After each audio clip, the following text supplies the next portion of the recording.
Sementara itu, ulang tahun ke-51 PDI Perjuangan di Kota Manado dirayakan di kantor baru DPC PDI Perjuangan yang bertempat di Kelurahan Buha, Kecamatan Mapangan. Menurut Richard Sualang selaku Ketua DPC PDIP Manado, hal ini sesuai dengan arahan Ketua Umum Megawati. Peringatan hari ulang tahun ke-51 PDI Perjuangan disiarkan langsung dari kantor DPP PDI Perjuangan Jakarta dan disaksikan seluruh kader partai se-Indonesia.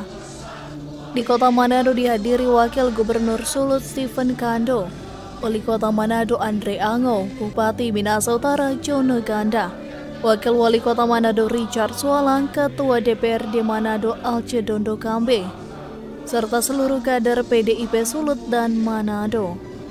Richard Sualang yang juga merupakan Ketua DPC PDI Perjuangan Kota Manado mengatakan, tema HUT kali ini kebenaran akan menang jadi pemicu semangat seluruh kader. Ya, karena memang hari ulang tahun PDI Perjuangan yang ke-51 ini menurut arahan Ibu Ketua Umum ini dilaksanakan di masing-masing DPC dan kita di Kota Manado. Bersyukur hari ini kita melaksanakan perayaan HUT PDI Perjuangan ke-51 ini bersama dengan DPD PDI Perjuangan Sulawesi Utara yang dipusatkan di DPC PDI Perjuangan Kota Manado. Dan sudah berlangsung dengan baik dan kita bersyukur semangat yang dibawa dalam peringatan hari ulang tahun ke-51 ini bahwa kebenaran akan menang.